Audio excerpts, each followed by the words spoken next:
नमस्कार विद्यार्थी मित्रांनो, बृहन्मुंबई महानगरपालिका शिक्षण विभाग व्हर्च्युअल ट्रेनिंग सेंटर, मी विश्वास ठोंबरे व्हर्च्युअल शिक्षक आपले स्वागत करतो। विद्यार्थी मित्रांनो, आज आपण सर्वजण शाळेत नसलो तरी घरात राहून ऑनलाईन लर्निंगच्या माध्यमातून शिक्षण घेत आहोत। या माध्यमाचा आणि अध्यापन अध्ययनाच्या प्रक्रियेचा आपल्याला नक्कीच फायदा होईल अशी आशा आहे। त्याचबरोबर आपल्या शिक्षण प्रक्रियेत खंड पडणार नाही, म्हणूनच बृहन्मुंबई महानगरपालिका शिक्षण विभागाने हा उपक्रम सुरू केला आहे।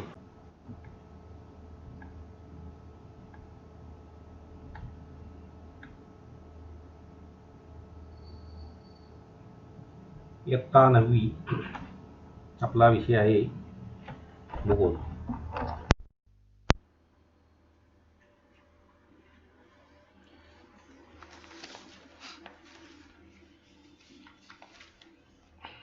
इयत्ता 9वी आपला विषय आहे भूगोल। आता यामध्ये आपण हे आपलं जे पाठ्यपुस्तक आहे त्यातलं फ्रंट जे काही पृष्ठभाग आहे, जे काही पहिलं पान आहे, कव्हर पेज आहे, त्याची चित्र पाहतोय आणि मलपृष्ठ आणि मुखपृष्ठ अशी दोन प्रकार येते। त्याबरोबर आपला प्रकरण नंबर 7 आहे। या प्रकरणामध्ये आपण आंतरराष्ट्रीय वाररेषा या आंतरराष्ट्रीय वाररेषेचा आपण विचार करणार आहोत। आतापर्यंत आपण वितरणाचे नकाशे, अंतर्गत हालचाली, बाह्य प्रक्रिया भाग 1, बाह्य प्रक्रिया भाग 2, अवृष्टी, सागर जलाचे गुणधर्म हा भाग पहिल्या सत्रामध्ये आपण अभ्यासलेला आहे। परंतु या सत्रामधला जो काही भाग आहे तो म्हणजे आंतरराष्ट्रीय वाररेषा, ही पूर्ण प्रकरणं ही जी आहे ही वेगळी आहे। पहिलं सत्र आणि दुसरं सत्र पूर्णपणे वेगळं आहे। आता आंतरराष्ट्रीय वाररेषा या घटकाचा विचार करत असताना आपण जर पृथ्वी आहे, या पृथ्वीचा जो काही ग्लोब आहे त्यावर आपण जर लक्ष घातलं तर पूर्ण पृथ्वीवर पाणीच दिसतंय आपल्याला। आणि याशिवाय या पृथ्वीवरती उभ्या रेषा आणि आडव्या रेषा म्हणजेच अक्षांश आणि रेखांश असं यामध्ये दिसतंय। त्याचबरोबर इकडे उत्तर ध्रुव आणि इकडे खाली आहे दक्षिण ध्रुव, आणि मध्यभागातून हे काय विषुववृत्त गेलेले इक्वेटर विषुववृत्त,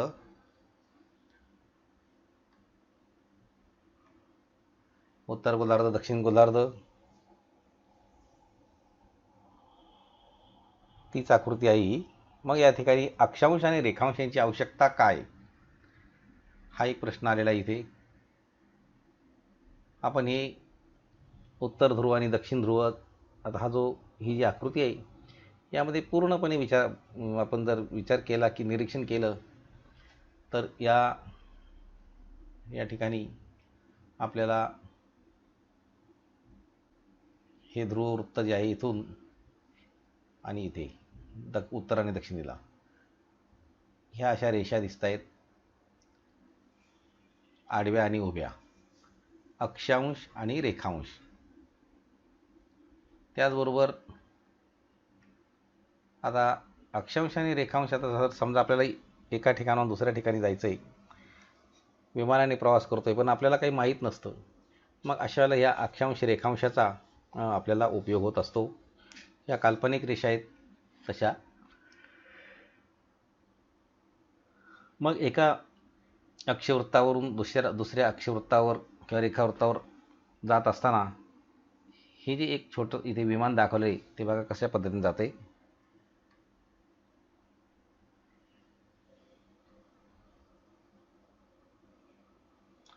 म्हणजे अशा पद्धतीने या अक्षांश रेखांशाचा उपयोग होत असतो।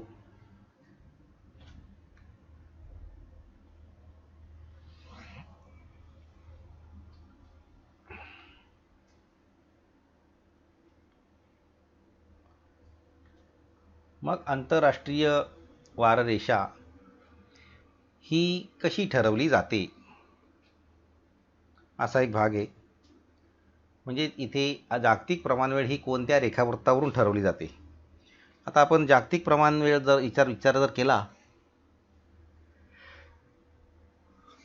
तर त्या ठिकाणी 0 अंशाचं जे काही वृत्त आहे, या 0 अंशावरून ही जी रेषा आहे ही मूळ रेखावृत्त आहे आणि या मूळ रेखावृत्तावरूनच म्हणजे ग्रीनिचवरून ही जाते. त्यामुळे त्याला ग्रीनिच वेळसुद्धा असं म्हटलं गेलेलं आहे. म्हणजेच एकंदरीत 0 अंश रेखावृत्त आणि भारताची प्रमाणवेळ ही कोणत्या रेखावृत्तावरून ठरवली गेलेली आहे, तर भारताची प्रमाणवेळ ही 82.5 अंश पूर्व रेखावृत्त यावरून ठरवली गेलेली आहे. पुढे जागतिक प्रमाणवेळ आणि भारताची प्रमाणवेळ यामध्ये किती वेळेचा फरक आहे, तर आपण जर पाहिलं तर जागतिक प्रमाणवेळ आणि भारताची प्रमाणवेळ यामध्ये +5.5 मिनिटांचा फरक आपल्याला दिसून येतो. आता +5.5 तास या म्हणजे याचाच अर्थ भारताची प्रमाणवेळ जागतिक प्रमाणवेळेपेक्षा पुढे असते. म्हणजे मूळ रेखावृत्तावर जेव्हा सकाळचे 9 वाजलेले असतील तेव्हा भारतात दुपारचे 2:30 वाजलेले असतात. तर अशा पद्धतीने जागतिक प्रमाणवेळ आणि भारताची प्रमाणवेळ यामध्ये फरक आहे. भारताची प्रमाणवेळ ही जागतिक वेळेपेक्षा पुढे असते.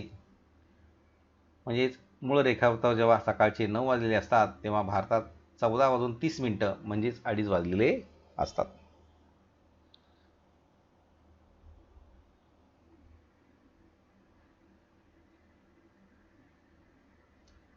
आता इथे आणखीन एक भाग आहे की आपल्या देशात शनिवारी मध्यरात्री म्हणजे हे 2016चं एक आपल्या पुस्तकात दिलेलं आहे की 2016 मध्यरात्रीला आपण त्या वर्षाला निरोप दिलेला आहे आणि 2017 या नवीन वर्षाचं स्वागत केलं गेलं.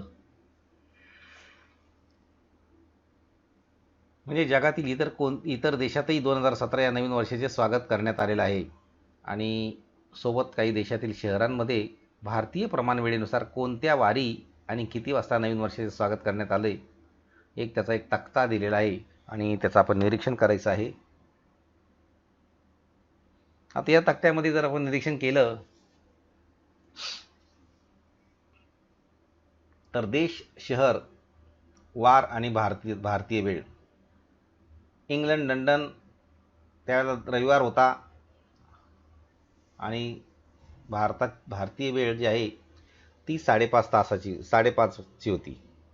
जपान टोकियोला शनिवार आहे, तिथे 20:30 म्हणजेच रात्रीचे 8:30. अमेरिकेची संयुक्त संस्थाने न्यूयॉर्क रविवार आहे 10:30.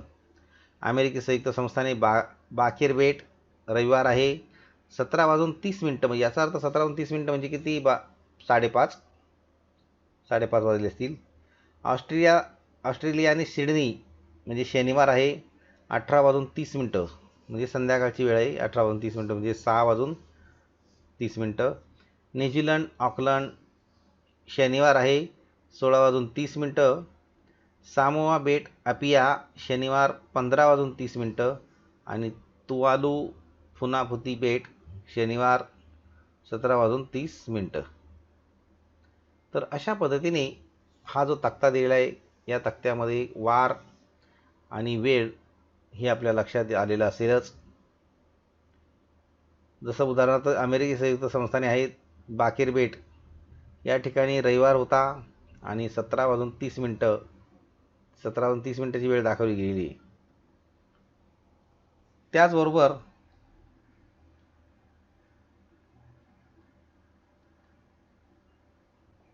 यामध्ये जगातील सर्वप्रथम सन 2017 या नवीन वर्षाचे स्वागत करणारे ठिकाण कोणते आणि त्या ठिकाणी त्यावेळेला कोणता वार होता, अशा प्रकारचा एक प्रश्न विचारला गेलेला आहे. तर या तक्त्यावरूनच त्याची उत्तर आहेत आपल्याला देता येतात. तर सामोआ बेटावरील अपिया या ठिकाणी शनिवार 31 डिसेंबर 2016ला 16 या दिवशी भारतीय प्रमाण वेळेनुसार मध्यरात्री म्हणजे 00 वाजलेले होते. त्या ठिकाणी त्यावेळेला सिडनी लंडन या ठिकाणी हवारात का फरक पडला. सिडनी या ठिकाणी यावर स्वागत झाले तेव्हा भारतात शनिवार होता. लंडनमध्ये नवीन वर्ष स्वागत झाले तेव्हा भारतात रविवार होता. 1 जानेवारी 2017चे 17:30 म्हणजे 5:30 म्हणजे सायंकाळचे 5:30 वाजलेले होते. तर अशा पद्धतीने इथे सुद्धा आपल्याला काही सांगता येईलच.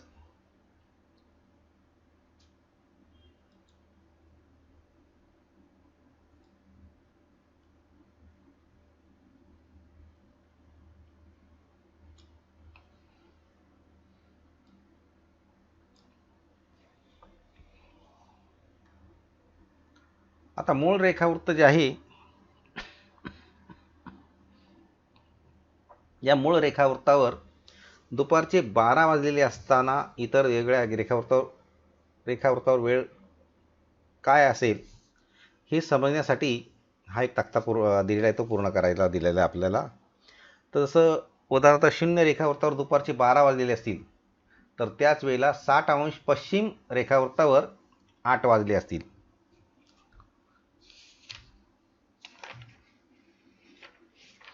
नंतर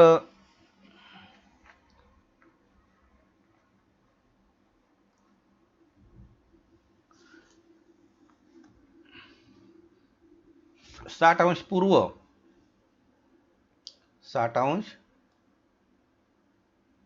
पूर्व रेखावृत्तावर 16 वाजले असतील त्या वेळाची नोंद मिनल आणि सुनील यांनी घ्यायची आहे.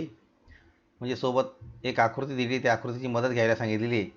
तर सुनील आणि मिनल 0° रेखावृत्तावरून पृथ्वी प्रदक्षिणा करण्यासाठी गुरुवारी दुपारी 12 वाजता निघालेले आहेत. प्रवासाच्या दरम्यान 180° रेखावृत्तावर ते एकमेकांना ओलांडून पुढे गेले. आता इथे जेव्हा सुनील प्रवास करून पुन्हा 0° रेखावृत्तावर आला तेव्हा त्याला वाटले की आता शुक्रवार सुरू झालेला आहे.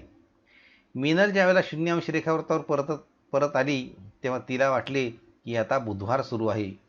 तर अशा पद्धतीने दोघंही या ठिकाणी चालतात, परंतु त्यांचं जाण्याचं जे काही दिशा आहे ती विरुद्ध आहे.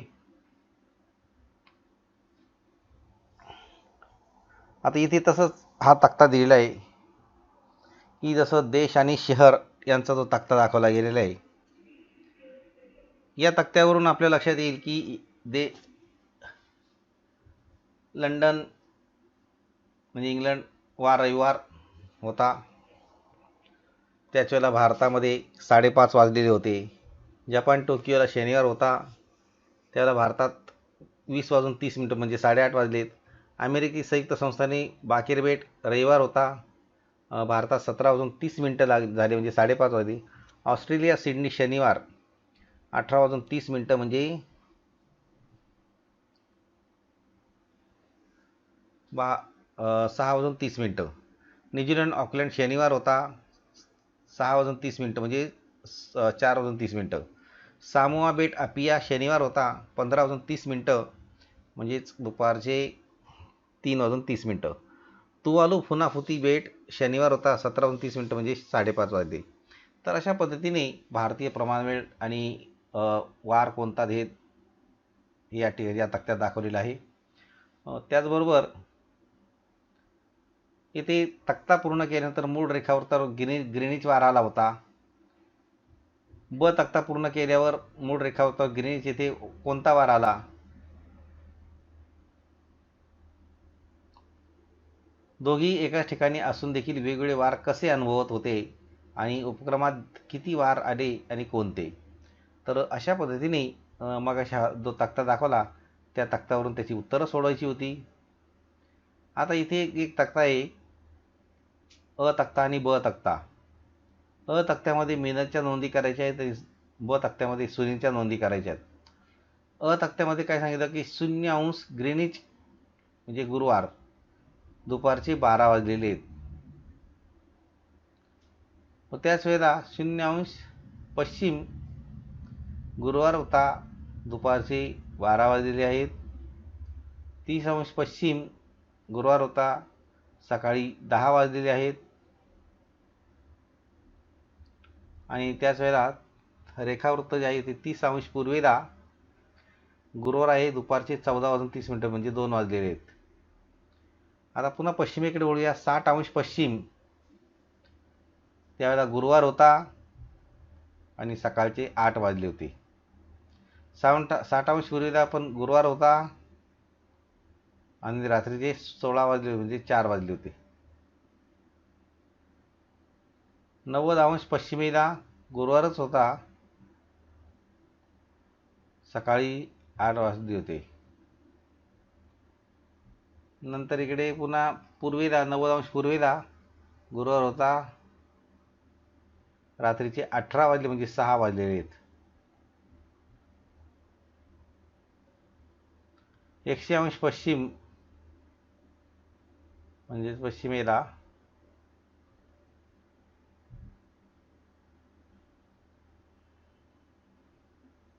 आणि इकडे पूर्वेला दोन्ही सारखंच आहे. तर वेळ आहे सकाळची 4ची. 120° पश्चिम आणि 120° पूर्वेला. पूर्वेलाही गुरुवारच आहे आणि रात्रीचे इथे 20 वाजलेले आहेत. परत इकडे रात्री सकाळचे 4 वाजलेले आहेत.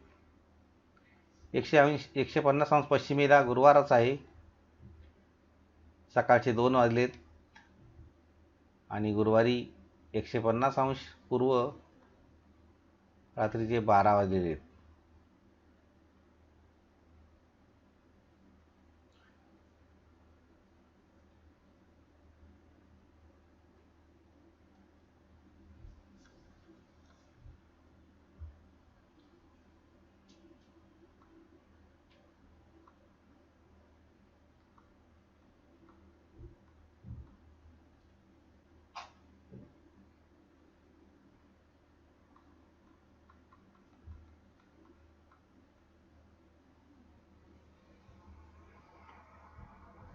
आता इथे पुन्हा आपल्याला आपण जर पाहिलं या तक्त्यावरून आपण लक्षात जर दिलं तर जसं 120° आपण आलो होतो.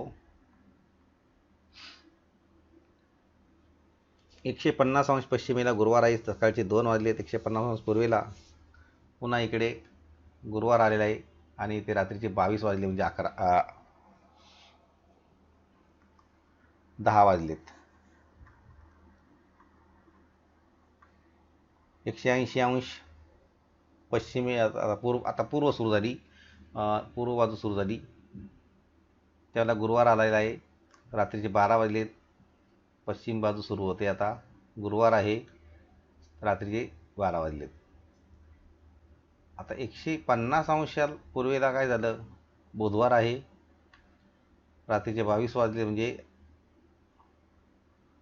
10 वाजलेत.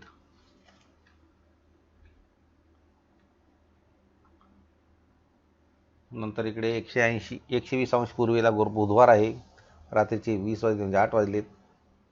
तर 120° पश्चिमेला शुक्रवार आहे सकाळचे 4 वाजलेत आणि 150° पश्चिमेला शुक्रवार होता त्याला सकाळचे 2 वाजलेले असतात. 90° पूर्वेला बुधवार आहे संध्याकाळचे 18 वाजलेत म्हणजे 6 वाजलेत आणि 90° पश्चिमेला शुक्रवार आहे सकाळचे 6 वाजलेत. 60° पूर्वेला बुधवार आहे दुपारचे 16 वाजले म्हणजे 4 वाजलेत. पश्चिमेला 60°ला शुक्रवार आहे सकाळचे 8 वाजलेत. 30° पूर्वेला बुधवार आहे 30° पश्चिमेला त्यावेळेला बुधवारच्या 30° पूर्वेला बुधवार आहे तर दुपारचे 14 वाजले 2 वाजलेत आणि 30° पश्चिमेला शुक्रवार आहे सकाळचे 10 वाजलेत. 0° ग्रीनिच या ठिकाणी बुधवार होता. 0° ग्रीनिच दुपारचे 12 वाजले होते. 0° ग्रीनिच या ठिकाणी शुक्रवार होता आणि सकाळचे 12 वाजले. तर अशा पद्धतीने हा एक तक्ता आपल्याला पूर्ण करायला होता. आता या तक्त्याचं आपण एक विश्लेषणात्मक एक भाग पाहणार आहोत. एक जसं एक शाळेचं मैदान आहे आणि 180 अंश क्रॉस करताना वार 181 बदलतो. पश्चिम गोलार्धात जाताना एक वजा करावा लागतो. मिनल पश्चिमेकडून पूर्वेकडे जाते तेव्हा एक वार कमी होतो. आंतरराष्ट्रीय वाररेषा 180 अंशावर आहे.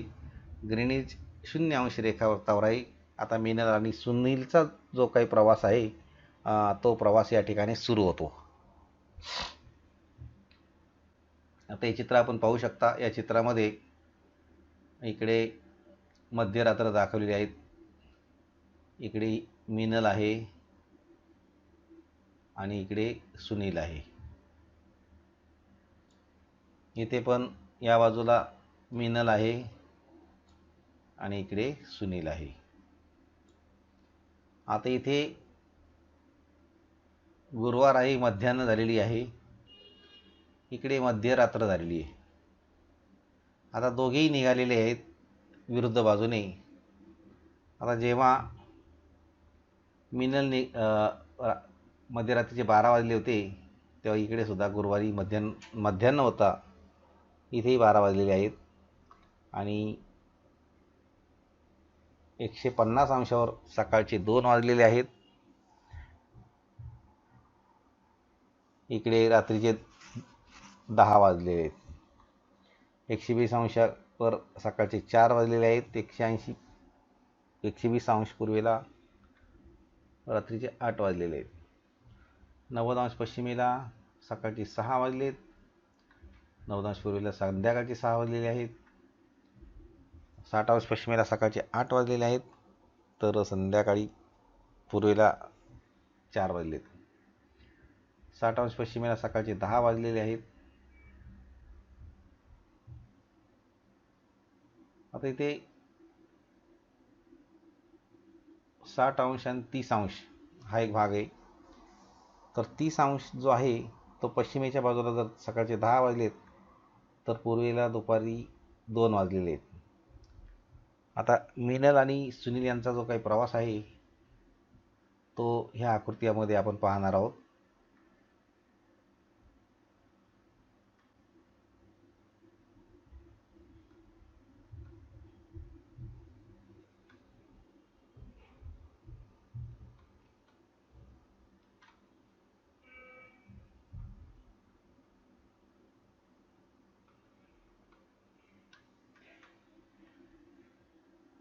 या आकृतीवरून आपल्याला दिसतंय सगळं दोघांचा प्रवास सुरू झालेला आहे. मग आता इथे ही एक आंतरराष्ट्रीय वाररेषा आपल्याला दाखवली गेलेली आहे. आता ही आंतरराष्ट्रीय वाररेषा बघा, इथे आपण अशी वाकडी झालेली आहे ही आपण बघतोय. पूर्व दिशेने प्रवास करणाऱ्याने जर वाररेषा ओलांडली तर त्याला आहे तोच 4 मागचा मानावा लागतो.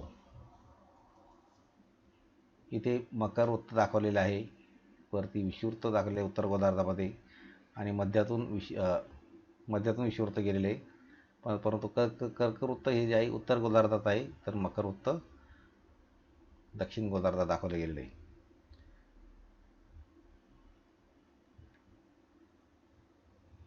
आता हे अक्षांश कसं ठरवलं जातं हा भाग इथे.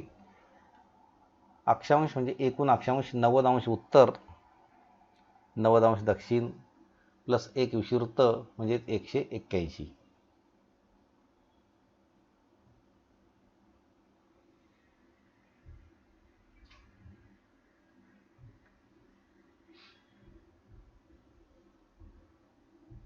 इथे सुद्धा तसं चित्र दाखवलं आहे. उत्तर भाग दाखवला आहे, दक्षिण भाग दाखवलेला आहे. पृथ्वीचा अक्ष, विषुववृत्ती, प्रतल, पृथ्वीचे केंद्र, अक्षीय कोन, एकूण अक्षांश 90 अंश उत्तर आणि 90 अंश दक्षिण बरोबर प्लस 1 विषुववृत्त म्हणजे 181.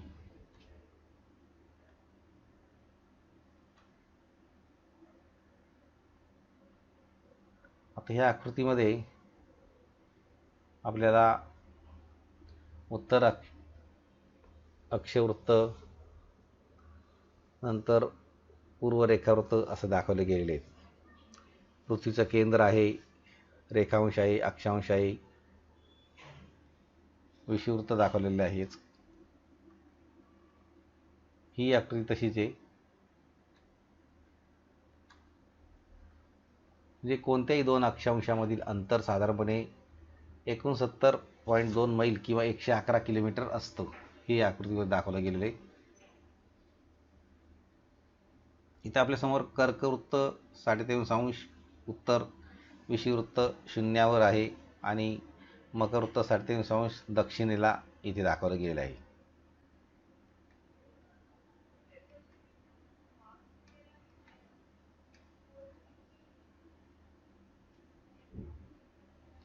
आता इथे सूर्याची लंबरूप किरणं कशा पद्धतीने पडतात ते दाखवले गेलेले आहेत. उत्तर ध्रुव आणि दक्षिण ध्रुवामध्ये 21 जूनची स्थिती आहे. इथे सुद्धा हिवाळा उन्हाळा दाखवला आहे. 22 डिसेंबरची स्थिती आहे दक्षिण ध्रुव आणि उत्तर ध्रुव. आता हे रेखांश किती आहेत उत्तर ध्रुव आणि दक्षिण ध्रुवामधले?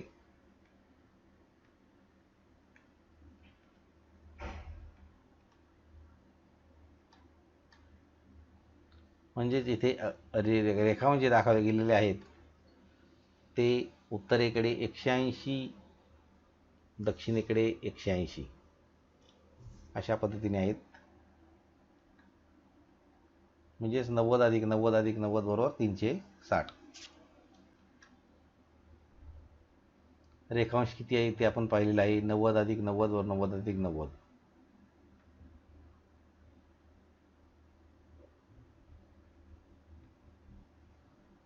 हे चित्र आपण पाहू शकता.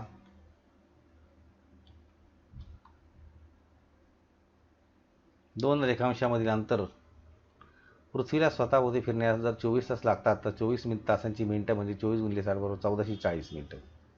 आता मूळ रेखावृत्त ग्रीनिच रेखावृत्त, दक्षिण उत्तर वृत्त आणि विषुववृत्त. आता या ठिकाणी 0, 20, 40, 60, 80 म्हणजे पूर्व आणि पश्चिम या दोन्ही बाजूला सारखेच वृत्त दाखवलेले आहेत.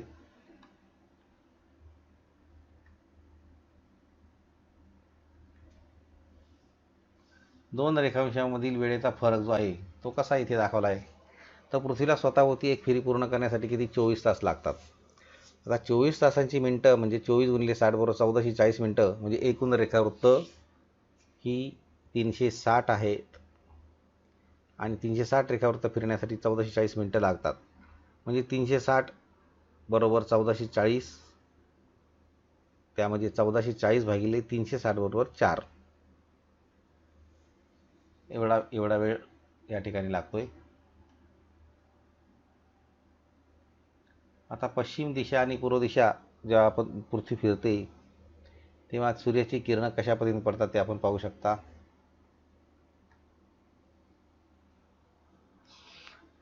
पृथ्वी फिरत असताना जो भाग सूर्यप्रकाशात येतो त्या ठिकाणी प्रकाश असतो, जो भाग विरुद्ध दिशेला जातो त्या ठिकाणी अंधार असतो. अशी स्थिती या चित्रात दाखवलेली आहे.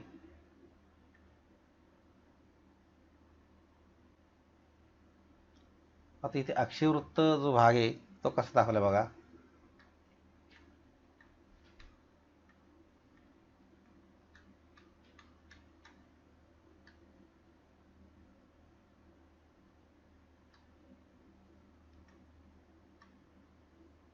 आता सहसा कोणतेही संकेतस्थळ हे जागतिक स्तरावर काम करते, पण संपूर्ण जगाचा जर विचार केला तर एखाद्या देशात जेव्हा सकाळ सुरू असते त्याच वेळा दुसऱ्या देशात रात्र झालेली असते.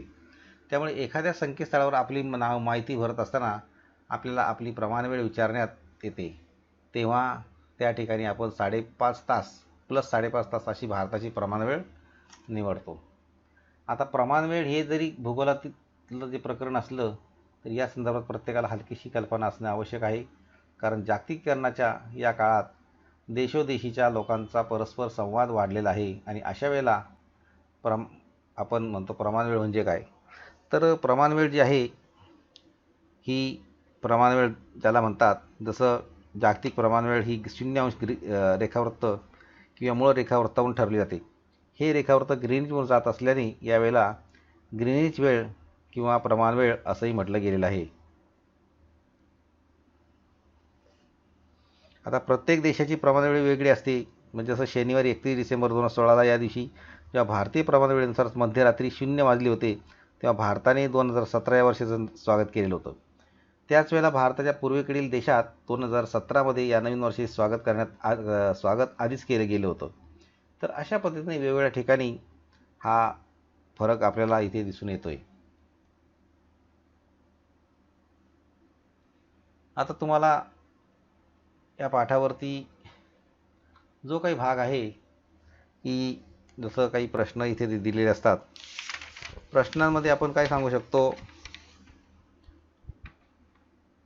की जागतिक प्रमाणवेळ आणि भारताची प्रमाणवेळ यामध्ये किती फरक आहे, हा एक महत्त्वाचा भाग आहे त्यामध्ये. किंवा आंतरराष्ट्रीय वाररेषा आखताना कोणत्या बाबी आपण विचारात घ्यायला पाहिजे. आता ह्या आंतरराष्ट्रीय ज्या वाररेषा ज्या असतात त्यांचा जर आपण जेव्हा विचार करतो तेव्हा त्या ठिकाणी तारीख आणि वार हे नव्याने सुरू होत असतात.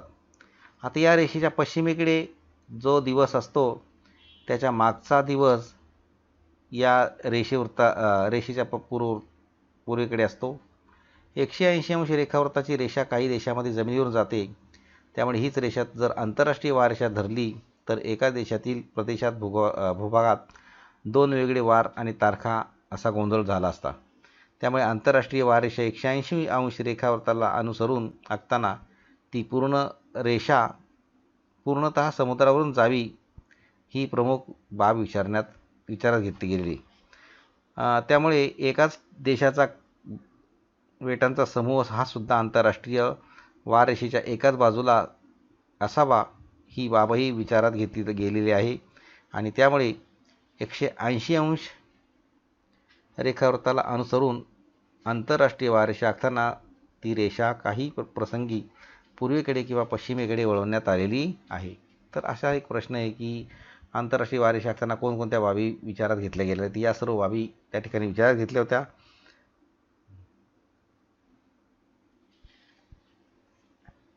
आणखी काही प्रश्न यावरती, आंतरराष्ट्रीय वाररेषा बनवल्यानंतर तुम्ही कोणकोणते बदल कराल, किंवा आंतरराष्ट्रीय वाररेषा 180 अंश रेखावृत्ताप्रमाणे सरळ का नाही.